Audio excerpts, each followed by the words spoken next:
Okay, so we just got back from seeing the Wizard of the Great and Powerful Oz, or whatever the fuck you were called. I don't fucking care. Great and Powerful, directed by Sam Raimi, who, by the way, directed some of my favorite movies, Evil Dead, not Evil Dead 2. He was in the... Yeah, apparently Bruce Campbell was in it. Anyways. You can't just interrupt me. That's the whole point of this thing. I thought you were going to go on about somebody else. I'm going to. Okay. He also directed Army of Darkness, one of my other favorite movies, and the original Spider-Man trilogy. You're fine, we only got 10 minutes. Okay. So, we just walked out about the Great and Powerful, and my initial reaction is exhaustion, necrophilia, bipolar a little bit. Very bipolar. Very bipolar. Feels right. I am very bipolar. It made it worse.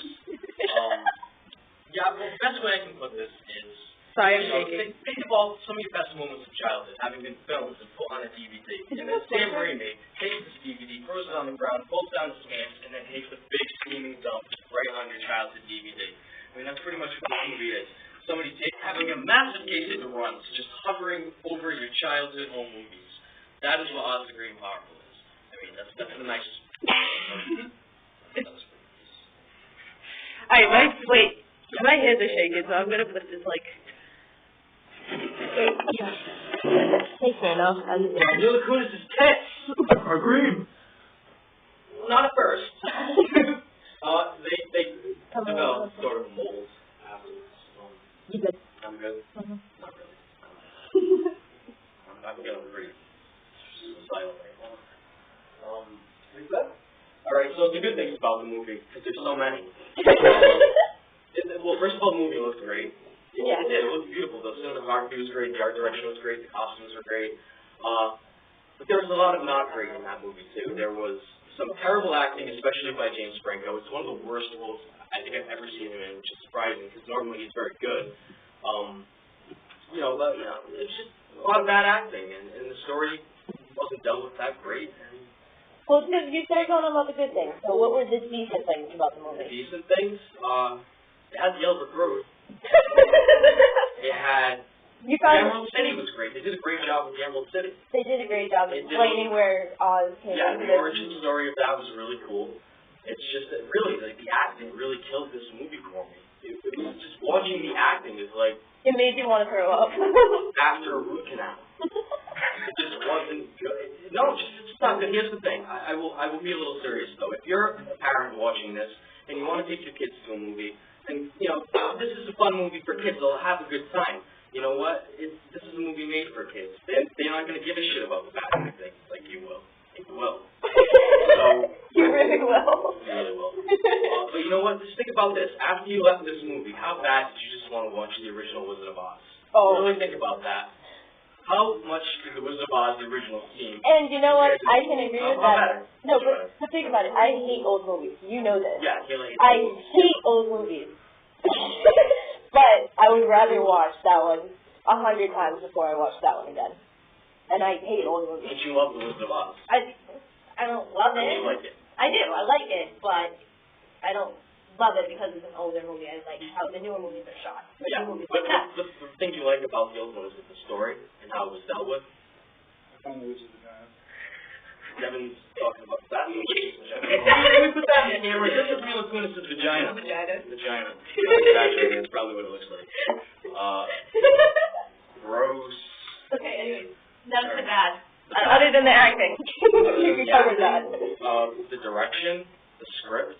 I mean, the script was fun. The dialogue. And the whole point, the whole beginning, the first 20 minutes, really had absolutely nothing at all to do with anything. At least in the actual story, the first Wizard of Oz. That kind of comes full circle with these characters. Yes, but in the fun. This was just kind of like a setup, and you know what? The director said he wasn't trying to make this reminiscent of the original, but watching the movie, you couldn't help but notice how many similarities there were. They tried to mimic it really bad. It starts off with an aspect ratio, much like the original. It starts off in black and white, like the original, but doesn't have the heart and soul of the original. That's the problem with this movie. But like I said, if you're a parent and you want to take kids to see this movie, then take them to see it. They will have a good time. And that's all that matters. This is a movie for children.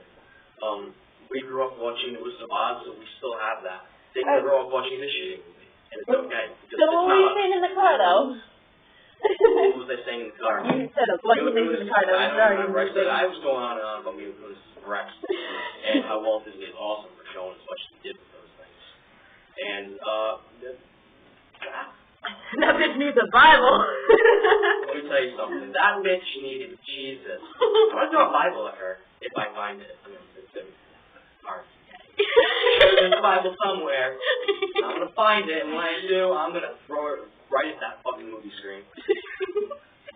That movie sucks. Honestly, just don't. Well, why would you do that to yourself? You know what? It's a waste of money. You know what? To sum this whole thing up right now, Redbox. For $1 the one night. That's all. Done. You can end it if you want. I'm pretty much done. No, you're not. You had so much more to say. I'm not done, guys.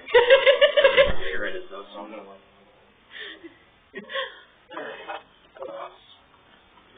What else could I say that I haven't already said? The sexual innuendos. The sexual innuendos. Guys, it's really tight in here. This garage is really cluttered. Maybe we should all just make out behind her.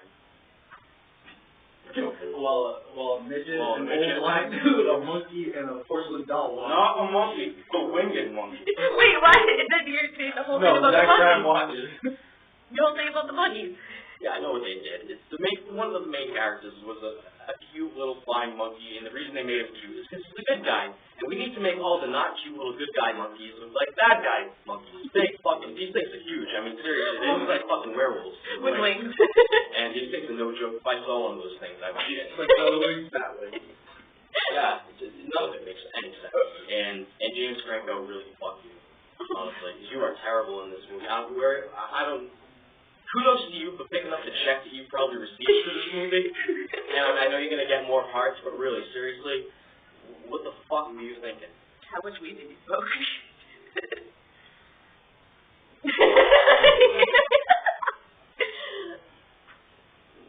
You sure? You got 3 more minutes. Somewhere over the rainbow. At least they didn't fuck with this song. Yeah, if they screwed up somewhere over the rainbow, I'm gonna boycott. I'm gonna boycott. Doesn't bang some chick on a projection. Yeah, but don't honestly don't screw with Judy Garland or her singing voice. She is fucking untouchable. Don't Eliza Minnelli all you want. She's a dried up old bag.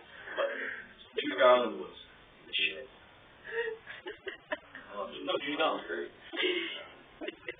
And there were no ruby slippers in this movie. That's worth mentioning too. No ruby slippers. Yeah, there was nothing. Nothing about that, because that was specifically for, well, from what I understand, that was specifically made for the 1930s movie. Yep. It wasn't included in the book. Well, that's a good thing, too. You don't need one pair of ruby slippers. Guys, you don't need that. Hell, we didn't even need 2 Oz's. Hey, did you taught them how to make hot air balloons? Yeah, it works. Because that's what we want to go see an Oz movie for, is an instruction manual how to make hot air balloons. That's why I went. And how to be a fucking douchebag and play all the women you can. How to be a douchebag and somehow ends up nice in the end, and people are supposed to care for you, and even though you've been insulted. Oh, wait. And one good thing is they did kind of, go on that whole, gift-giving thing, That was reminiscent of the original, too. At the end, well, I don't want to spoil it. Just fucking spoil it. You're trying to get them not to watch it anyway. Yeah, I guess so. I'm going to spoil it. He gives them a bunch of gifts, and they're all really unmemorable and uncool. They're not you remember the original. I'm sure you know the original if you're going to go see this movie, and they had, the heart. clock with the heart shape, and they had the Medal of Honor, and, I don't know what the fuck the Scarecrow got, I don't remember. The Scarecrow got... Something, what did he give him? He got, a college... Well, he didn't give him a fucking brain. He gave him, a college degree or something like that. A degree or something. It was like a scroll, and he rolled it out, and the Scarecrow made him smart. Yeah, because I got a scroll. Yeah, because I got a fucking scroll. That's it. You want a family? You get... You get a midget, a black cat, a monkey, and me and a still painting cemetery. Why would she want to leave Oz to a shitty sepia-toned farm? Maybe she wanted to get away from the fucking douchebag who had the fucking courage. He had some inflated cheeks in the original. Have you seen his cheeks? Yeah. Holy shit. Wow. Yeah, but don't go see it. It's not that good. If you want to take your kids to see it, go. He's like a headache. That's all I have to say about it. Take your kids, they will enjoy it. They can grow up watching this shit. We saw the original. That's 2 bones down. So, good night, guys, and have fun.